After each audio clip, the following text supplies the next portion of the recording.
여러분 혹시 우리 뭐 주변에 아는 분들, 배우자나 아니면 자녀나 요즘 무슨 생각하는지 핸드폰이나 일기장이나 카톡이나 이렇게 훔쳐보고 싶은 생각 있으신 적 없으신가요? 예, 저는 사춘기 때 저희 연인 사이들 많이 그렇겠죠? 예, 도대체 무슨 생각을 하는지, 나 말고 또 다른 사람을 생각하는지, 그래서 꼭 다 훔쳐보고 싶은 생각들도 있을 거예요, 청년들. 저는 우리 사춘기 때 저희 아들이 무슨 생각을 하는지, 또 유튜브는 뭘 보고 있는지 그런 생각이 들어서 보고 싶어서 봤는데 그때마다 락이 걸려 있더라고요. 그걸 볼 수 있으면은 좋을 텐데. 그런데 하나님께서 우리에게 보내주신 하나님의 마음을 알 수 있는 그림 편지가 뭐냐면 바로 성막입니다. 그림 편지라고 생각하면 됩니다. 하나님에 대해서 제일 잘 알 수 있는 법은 예수님을 아는 것이고, 또 우리 하나님의 말씀을 아는 것이고, 그 다음에는 이런 상징과 하나님께서 말씀하신 그림 편지를 보면 하나님의 마음을 알 수 있는 거예요. 그래서 아주 설레이고 또 흥분된 마음으로 우리가 성막을 공부하는 거죠. 근데 첫 번째 하나님을 만나러 갈 때 그림상에서 우리가 첫 번째 제일 중요한 것이 재물이라고 그랬습니다. 그러니까 하나님께는 죄 문제가 제일 우리 인간이 풀어야 될 숙제입니다. 근데 그 죄 문제는 우리 힘으로 푸는 게 아니라 하나님께서 예배하신 완전한 재물이 우리를 위해서 대신 죄값을 치름으로 우리가 그 다음 단계로 나가게 돼 있다는 거죠. 그런데 그 다음 단계가 뭐냐? 바로 우리가 오늘 보게 될 슬라이드처럼 물두멍입니다. 물두멍, 큰 물그릇입니다. 이렇게 생긴 것이죠. 노스로 만들었습니다. 이게 왜 중요하냐? 오늘 말씀에 보니까 너희들이 회막, 이제 성전의 그 구조를 보시면 큰 성막이 있고 그 안에 하나님의 임재를 경험하는 또 하나의 이 막이 있지 않습니까? 큰 그림 보여주시면요. 그러면 이 울타리를 넘어서 번제를 드리고 저 회막, 저 안에 있는 거를 텐트 오브 미팅 텐트, 만나주시는 장소라 해서 회막입니다. 근데 그 안으로 들어가야 되는데 그 전에 해결해야 될 게 번제단 지나고 오늘 물두멍, 이 물 장소를 지나는 거예요. 그러면 굉장히 중요한 것이죠. 근데 오늘 말씀해 보니까 그곳으로 들어갈 때 물로 씻어 죽기를 면할 것이다 그랬습니다. 다른 말로 하면 표준 세번역으로 보면요, 물로 씻어야 죽지 않는다라고 되어 있습니다. 그러니까 죽고 사는 문제라는 것입니다. 이 물두멍이 굉장히 중요한 문제죠. 그리고 오늘 말씀 뒤쪽에 보면 수족을 씻어 죽기를 면할지니 이는 그와 그 자손이 대대로 영원히 지킬 규례. 이거 자자손손 다 지켜야 된다. 근데 우리는 아론의 후손이 아닌데 뭘 지킬 필요가 있냐? 근데 우리는 영적으로 아론의 후손입니다. 왜냐하면 베드로전서 2장 9절에 너희는 택하신 족속이요 왕 같은 제사장들이요 거룩한 나라요, 그렇게 말씀하셨기 때문입니다. 우리는 제사장들이에요. 아론의 뒤를 쫓아서 영적으로. 그렇기 때문에 우리가 하나님의 일을 하든지 하나님께로 가든지 무슨 일을 할 때든지 우리는 씻으면서 가야 된다는 것이죠. 그렇지 않으면 너희가 죽게 된다는 것입니다. 하나님 앞에 사람이 나갈 때 이것이 굉장히 중요한 문제는, 이것이 무엇이냐는 것입니다. 그래서 물두멍이 무엇인지 제작 과정과 거기에 담긴 의미를 한번 같이 살펴보겠습니다. 먼저 물두멍은 어떻게 만드는가? 출애굽기 38장 8절에 노수로 물두멍을 만들고 그 받침도 노수로 하였으니 곧 회막 문에서 수종드는 여인들의 거울로 만들었더라 그랬습니다. 그 당시에는 슬라이드를 보여주시면요, 우리처럼 유리 거울이 아니기 때문에 노수로 거울을 평평하게 저렇게 쳐서 만듭니다. 저거는 이제 그 전 슬라이드요, 이집트 벽화에서 나오는 이스라엘 사람들이 이집트에서 나왔잖아요. 근데 그때나 지금이나 여인들이 저렇게 분장을 하는 거는 같습니다. 변장을 하거나 분장을 하는, 변신을 하는지 모르겠지만 거울을 들고 이렇게 하죠. 그런데 이 거울이 유리가 없으니까 저렇게 다음 그림처럼 청동, 구리로 만든 거기다가 이렇게 손잡이를 붙여서 보면서 이제 얼굴을 다듬는 것이죠. 그런데 말씀해 보니까 출애굽기 38장 8절에 그가 노수로 물두멍을 만들고 받침도 노수로 하였으니 회막 문에서 수종드는 여인들의 거울로 만들었더라, 이겁니다. 거울은 본래 뭐 하는 것이죠? 자기 얼굴을 보고 지저분한 것을 닦거나 아니면 얼굴을 예쁘게 하는 그런 장치잖아요. 근데 이 거울로 물두멍을 만든다는 것은 무엇이냐면 우리가 하나님 앞에 나갈 때 바로 우리의 모습을 비춰보는 장치가 된다는 거죠. 그래서 더러운 것을 거기에 있는 물로 씻어내리는 것입니다. 그래서 이런 씻는 작업이 아니면 먼지가 있고 피 자국이 있고 뭐 동물 잡아서 들였으니까요. 손과 발에 온통 더러운 거 투성이잖아요. 근데 하나님 앞에 그냥 갈 수 없다는 거예요. 하나님이 이것을 하지 않으면 죽는다는 것입니다. 도대체 이게 뭘까요? 출애굽기 40장 12절에 보면요, 이렇게 씻기라고 그랬습니다. 아론과 그 아들들을 회막문으로 데려다가 물로 씻기고, 조금 마이크가 울리는 것 같아요. 줄여주시면 감사하겠습니다. 아론에게 거룩한 옷을 입히고 그에게 기름을 부어 거룩하게 하여 그가 내게 제사장의 직분을 행하게 하라. 그러니까 누구든지 이 주님의 일을 섬길 때는 다 데려다가 이 물로 씻어야 된다. 그렇지 않으면 죽는다는 것입니다. 이것은 무엇일까요? 손과 발을 씻는다는 것은 무슨 의미일까요? 성경에서 그래서 손을 씻는다는 장면을 찾아보니까 다음과 같습니다. 우리 야고보서 4장 8절입니다. 같이 읽을게요. 오늘 말씀이 좀 많은데요. 같이 읽겠습니다. 시작. 하나님을 가까이 하라. 그리하면 너희를 가까이 하시리라.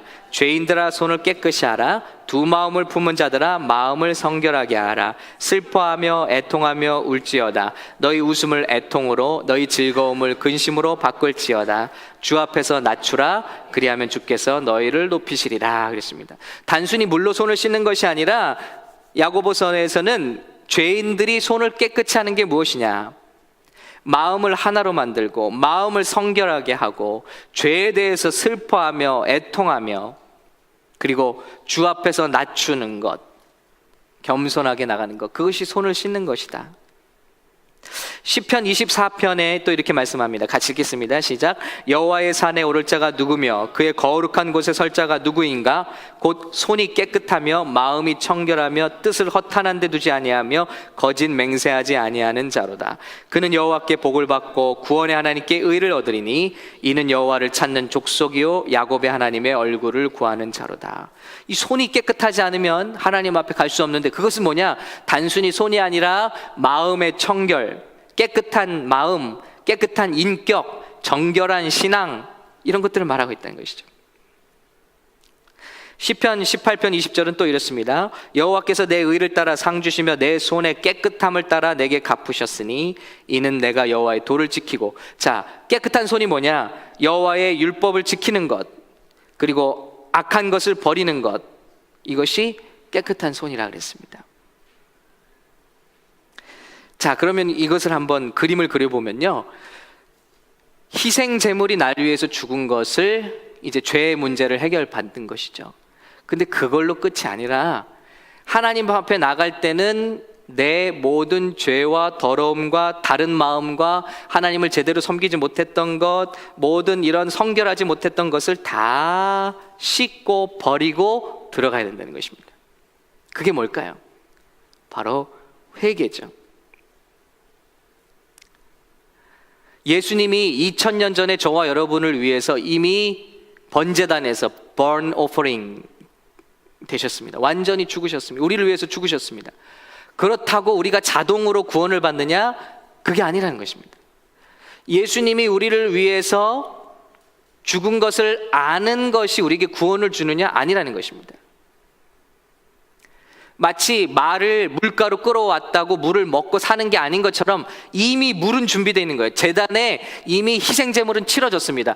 저와 여러분의 죄를 살 완전한 피와 제물이 드려진 줄로 믿습니다. 그분이 예수님이에요. 아멘. 그런데 그렇다고 저와 여러분이 자동적으로 구원받는 게 아니라는 것입니다. 예수님이 값을 치렀다고 우리가 구원받는 게 아니라 뭔가요?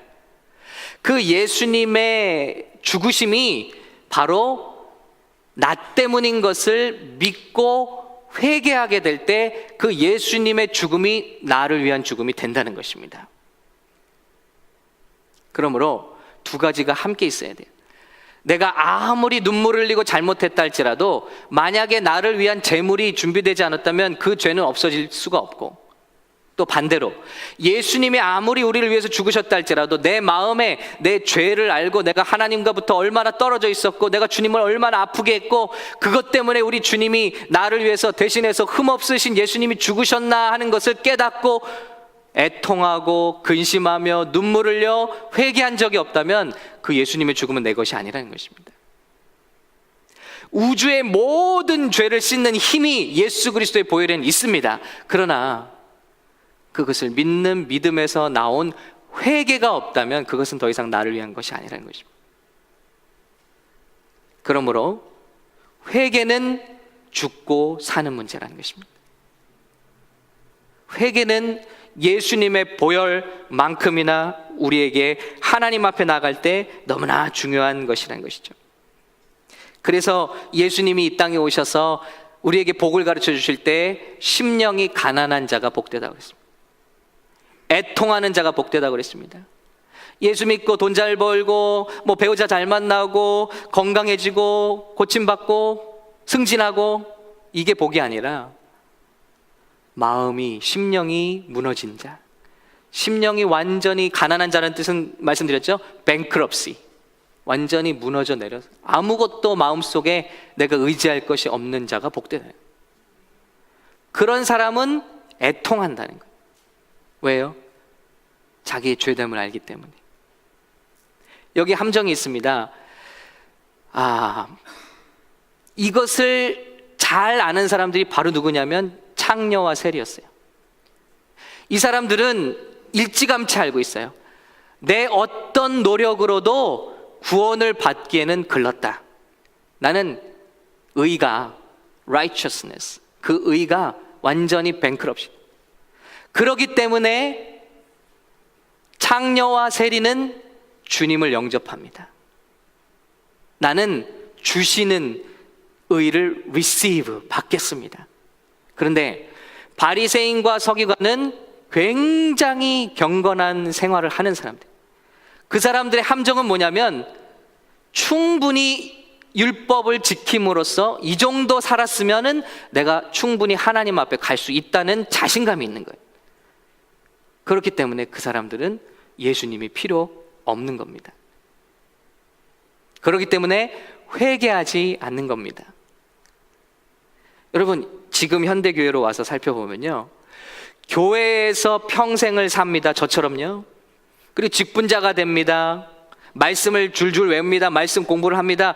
이것이 우리에게 함정이 되어서 저 교회 안 나오는 사람들, 말씀을 모르는 사람들, 뭐 저렇게 불순종하는 사람들, 우리가 손가락질하잖아요. 그게 최대의 함정일 수 있다는 것입니다. 오히려 그런 사람들이 하나님 앞에 의로우심을 얻을 수 있는 확률이 큰 것이 무엇이냐면 그 사람들은 자기 자신을 의지하지 않습니다. 그리고 깨져 있어요. 그래서 애통합니다. 주님 앞에 쉽게 회개하고 나옵니다. 그런데 교회에서 평생을 산 사람들은 그래도 내가 이런데 하는 마음으로 주님 앞에 엎드러지지 않는다는 것이죠. 이런 사람들에게는 회개가 없습니다. 우리가 예수 믿을 때 정말 내 흉측하고 더러운 모습들에 우리가 정말 한번 절규해 봤습니까?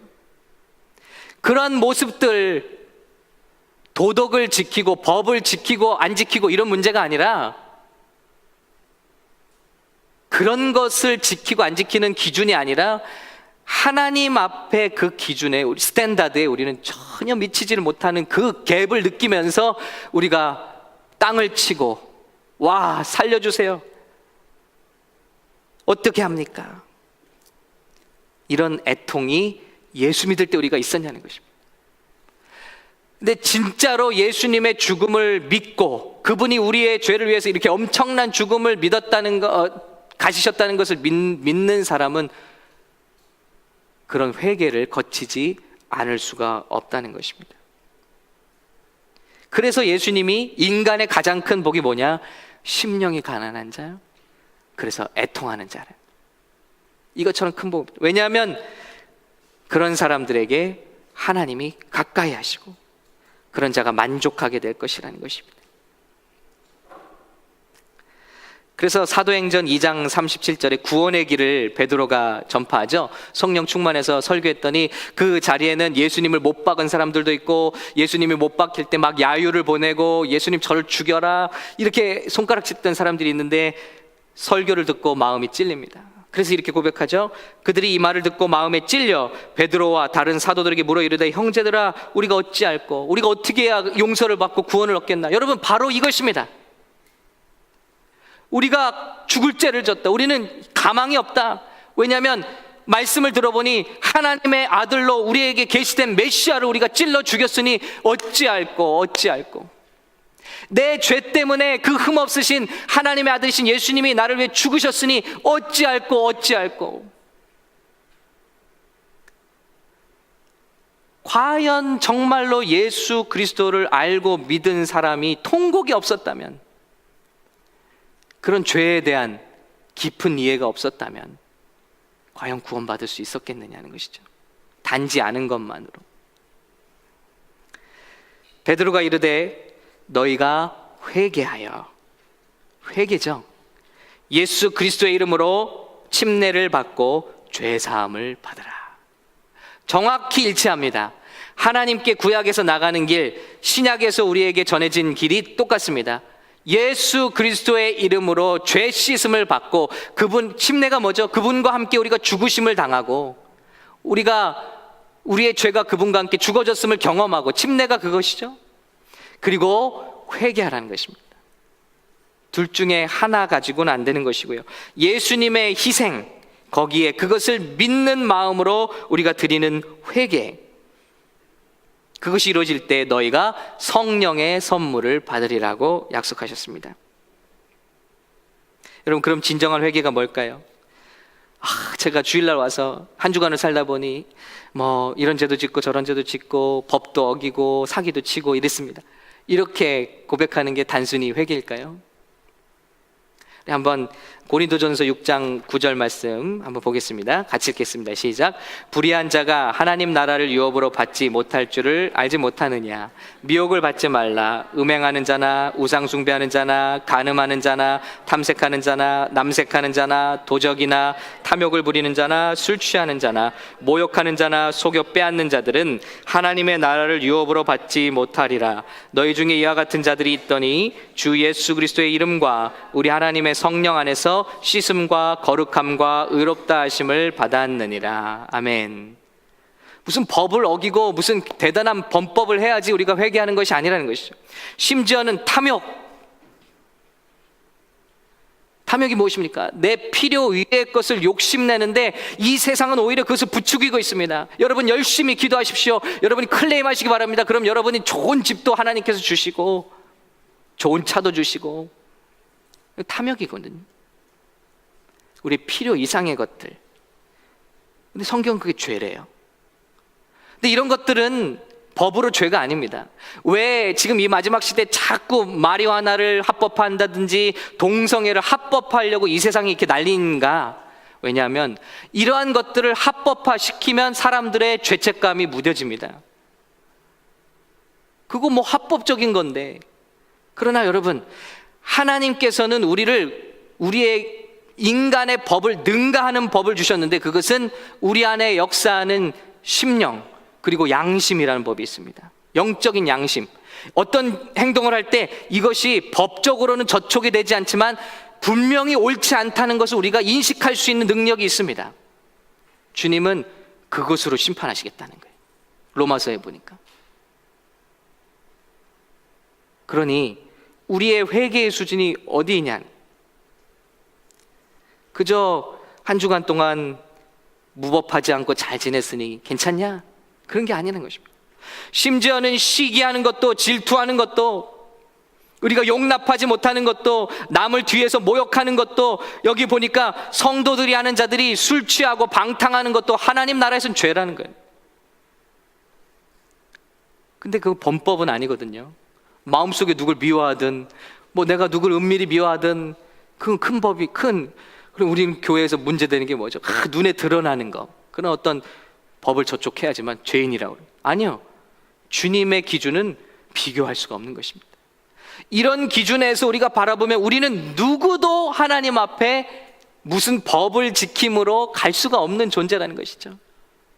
그런 눈을 누가 열어주시죠? 이런 회개의 눈을 누가 열어주시죠? 한 주간 동안 나는 그래도 괜찮게 살았고 성실하게 살았고 열심히 살았고 바쁘게 살았는데 주님께서 우리가 주님 앞에 나가는 순간 한없는 눈물을 주십니다. 나는 오늘도 저 희생제물 예수 그리스도의 피가 아니면 주님 앞에 갈 수가 없는 연약한 자인, 오늘도 회개합니다. 나는 주님의 용서가 필요합니다. 그래서 대표 기도하실 때마다 회개 기도가 들어가잖아요. 예수님이 우리에게 기도를 가르쳐 주실 때마다, 하나님께 기도할 때마다 우리가 우리 죄를 서로 사하여 준 것 같이 나의 죄를, 우리 죄를 사하여 주옵시고, 그것이 주님 앞에 나갈 때마다 살고 죽는 문제라는 것입니다. 회개하지 않은 죄가 우리 안에 있다면 아무리 예수님이 완벽한 희생제물이 되셨다 해도 주님 앞에 나갈 수가 없는 거예요. 반대로 우리가 아무리 더럽고 아무리 추악한 삶을 과거에 살았다 할지라도 완벽한 희생제물이 준비되어 있고 우리가 성령께서 우리를 도와주시는 진정한 회개가 뒤따른다면 어느 누구도 정죄할 수 없는 주님의 용서받은 흰눈같이 씻김받은 백성이 되는 줄로 믿습니다. 오늘 말씀 보세요. 고린도 교회 너희 안에 술 취하고 우상 숭배하고 간음하고 탐색하고 남색하고, 이거 뭐 동성애거든요. 도적하고 탐욕하고 속여 빼앗고 이런 자들이 있다. 알지 못하느냐? 속지 마라. 하나님의 나라를 유업으로 받지 못한. 그런데 너희 중에 이 같은 자들이 있더니 어떻게 시켰습니까? 주 예수 그리스도의 이름과, 우리를 위하여 죽으신 예수 그리스도의 이름과 우리의 회개를 도우시는 우리 하나님의 성령 안에서 씻음과 거룩함과 의롭다 하심을 받았느니라. 할렐루야. 이사야 1장 15절에 이렇게 말씀하십니다. 같이 읽겠어요. 시작. 너희가 손을 펼 때 내가 내 눈을 너희에게서 가리우고 너희가 많이 기도할지라도 내가 듣지 아니하리니 이는 너희 손에 피가 가득함이라. 너희는 스스로 씻으며 스스로 깨끗하게 하여 내 목전에서 너희 악한 행실을 버리며 행악을 그치고 선행을 배우며 정의를 구하며 학대받는 자를 도와주며 고아를 위하여 신원하며 과부를 인하여 변화하라 하셨느니라.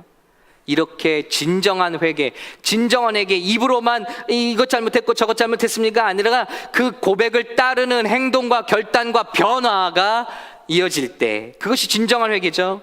그때 여호와께서 말씀하시되 오라 우리가 서로 변론하자. 너희 죄가 주홍 같을지라도 눈과 같이 희어질 것이요 진홍같이 붉을지라도 양털같이 되게 되리라.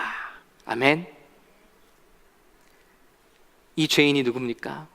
바로 우리라는 것입니다. 많이 기도해도 소용이 없다는 것입니다. 눈물 흘리고 열심히 기도해도 소용없다는 것입니다. 너희 손에 피가 있다면. 다윗이 하나님께 성전을 지어드리고 싶었습니다마는 내 손에 무고한 피가 많이 묻어 있다는 것입니다. 억울한 자들의 외침이 있다는 것입니다. 그런데 그런 우리라 할지라도 정말 돌이키는 회개, 깨끗하게 하고 악한 행실을 버리고, 회개는 눈물을 흘리고 내 죄에 대해서 쏘리를 말하는 게 아닙니다. 회개는 유턴하는 것입니다. 내가 가던 길에서 돌아서는 것이 회개이지, 가던 길에서 잘못했습니다 하면서 계속 가고 어리석게 이렇게 가는 것이 회개가 아니라는 것입니다. 정말로 성령께서 도와주시는 회개를 하고 나면요, 유턴하고 나서 이것을 바라볼 때 하나님이 그 죄를 바라보시는 마음이 우리 안에도 들어옵니다. 그래서 우리도 그것을 미워하게 됩니다. 그리워하지 않습니다. 인간이 이를 악물고 돌이킨 것은요, 우와 저거 진짜 맛있을 텐데, 저거 예전의 습관 진짜 재밌을 텐데, 이렇게 하죠. 그래도 나는 참아야 돼. 이를 악물고 참는 거죠. 이건 성령의 역사가 아닙니다. 성령께서 도와주신 회개는요, 내가 왜 그랬나 모르겠다, 이겁니다. 그게 뭐가 좋다고. 인간의 힘으로 하는 회개는, 인간의 힘으로 하는 노력은 이를 악물고 사랑하려고 노력하는 것입니다. 그런데 하나님께서 성령으로 우리를 도와주시는 회개는 한없이 불쌍해 보이고 한없이 긍휼스러워 버리고 한없이 사랑하고 싶은 마음이 드는 것입니다. 이를 악물고 원수도 사랑하라 했으니 하는 것은 인간적인 노력인 것이죠. 이런 회개가 어떻게 가능할까요? 그런데 우리가 주님 앞에 나갈 때마다 이런 회개가 없다면 우린 죽는다는 거예요. 회개. 이 회개가 가능한 이유가 있습니다. 왜냐하면 그 물두멍의 물은 끊임없이 명령에 채워지게 돼 있어요. 광야 사막에서 저 인디안 마을에서도 여러분 얼마나 물이 귀하겠어요. 근데 한없이 항상 준비돼. 이건 뭐냐? 한없이 준비되는 우리를 씻으시는 주님의 은총이 예비되어 있다는 것입니다. 그것 때문에 회개가 가능하다. 여호와가 너를 항상 인도하여 메마른 곳에서도 내 영혼을 만족하게 하며 내 뼈를 견고하게 하리니 너는 물된 동산 같겠고 물이 끊어지지 않은 샘 같을 것이라. 우리가 회개하고 나갈 때마다 우리의 회개 때문이 아니라 주님의 용서하고 기다리시는 은혜가 한없이 예비되어 있기 때문에 우리가 고개를 숙이고 회개하며 나갈 때마다 우리가 받을 은혜가 또 예비되어 있는 줄로 믿습니다. 주님의 한없는 은혜예요. 끊이지 않는 파운틴. 그리고 그것은 여호와라는 지식입니다. 내가 회개할 수 있는 것은 주님께서 성령으로 우리에게 이 죄에 대한 지식을 주시기 때문입니다. 그것은 바로 예수 그리스도를 아는 지식이죠. 내 거룩한 산 모든 곳에서 해됨도 없고 상함도 없을 것이니 이는 물이 바다를 덮은 같이 여호와를 아는 지식이 세상에 충만할 것입니다. 예수님이 저 제단에서 왜 나를 위해서 저렇게 죽으실 수밖에 없었나 하는 것을 아는 지식이 내 안에 들어오는 것이죠. 그렇게 설교를 들어도 내 마음에 깨달아지지 않고 왜 교회는 피 그럴까? 왜 죄인 그럴까? 나는 그래도 괜찮은데. 절대 깨달을 수가 없는 것이죠. 그런데 주님께서 주시는 이 여호와를 아는 지식, 주님의 마음을 아는 지식, 예수님이 2000년 전에 돌아가셨지만 우리를 그 현장으로 갖다 세우시는 그 지식, 계시가 우리에게 임하면 우린 주님 앞에 고꾸라질 수밖에 없고 겸손하게 나갈 때마다, 예배 때마다, 기도할 때마다 우리 회개하며 주님의 은총을 구할 수밖에 없다는 것입니다. 예수님이 오셔서 말씀하셨습니다. 마지막 말씀입니다. 같이 읽을까요? 시작. 명절 끝날 곧 큰 날에 예수께서 서서 외쳐 이르시되 누구든지 목마르거든 내게로 와서 마시라. 나를 믿는 자는 성경의 이름과 같이 그 배에서 생수의 강이 흘러나오리라 하시니 이는 그를 믿는 자들이 받을 성령을 가리켜 말씀하신 것이라. 여러분, 이 강물이 흐르고 있어요. 우리 옆에 흐르고 있어요. 그건 바로 무엇입니까? 예수님이 우리를 위해서 이미 죽으셔서 우리를 살리는 생명의 생수가 흘러가고 있는 거예요. 근데 이것을 먹고 마시는가는 무슨 문제냐면 내가 그것을 믿고 회개하는 것이라는 것입니다. 나 때문이군요. 이 모든 것이 내 죄 때문이군요. 나를 위해서 주님이 돌아가셨군요. 믿고 회개하는 자는 성경의 이름과 같이 바로 예수님을 그 피를 마시는 자가 되는 것입니다. 그 생수를 마시는 자가 되는 것입니다. 보세요. 번제단에서는 피가 뿌려집니다. 그리고 회개의 물두멍에서는 신선한 물로 씻어집니다. 여러분, 이게 뭘까요? 예수님이 피로서는 우리 죄를 다 씻으시고 성령의 물로서는 우리를 리프레시 하시는 것입니다. 새롭게 하시는 것입니다. 그래서 예수님이 돌아가실 때 물과 피가 나오는 것이 그것입니다. 물과 피가 쏟아질 때 어머니의 뱃속에서 물과 피가 쏟아지면서 한 생명이 탄생하는 것처럼 바로 예수님의 십자가 밑에서 새 생명이 탄생합니다. 그 피로 우리의 죄가 번제단에서 완전히 사함받고 그 성령의 상쾌하게 하시는 그 새롭게 하시는 물로 우리 안에 생수의 강이 흘러남과 같은 그 물로 우리가 주님 앞에 살아난다는 것입니다. 여러분, 이 생수의 강이 여러분께 흐르고 있습니까? 교회를 오랫동안 다녔지만 나는 죄사함의 확신이 아직도 없으십니까? 우리가 오늘 회개하기 바랍니다. 우리가 주님 앞에 나갈 때마다 회개할 수 있길 바랍니다. 이번 시애틀 미션에서 우리 청년들이 첫 시간에 받은 은혜를 컬럼에 소개했는데요. 놀라운 일이었어요. 회개하며 그 자리에서 입으로 회개하며 내 죄를 꾸짖고 그 죄와 함께 들어온 더러운 귀신의 역사를 꾸짖기 시작할 때 그 방에 무슨 일이 일어났어요? 그리고 청년들이 다 고백합니다. 무슨 일이 일어나? 가벼워졌다. 여러분, 우리 교회는 그런 장소가 되어야 할 줄로 믿습니다. 오늘도 우리 성도들이 함께 주님 앞에 나와서 예수 그리스도의 보혈로 죄의 대가가 치러졌음을 믿고 말씀 앞에 우리 존재와 양심까지 다 돌아보며 성령의 인도하심을 따라 겸손히 고개 숙이고 회개하며, 그러므로 말미암아 우리 중에 다 한 사람도 구원받지 못하는 자가 없고 주님 앞에 들어갈 수 있는, 지성소로 들어갈 수 있는 길이 열려지시기를 예수님의 이름으로 축복합니다.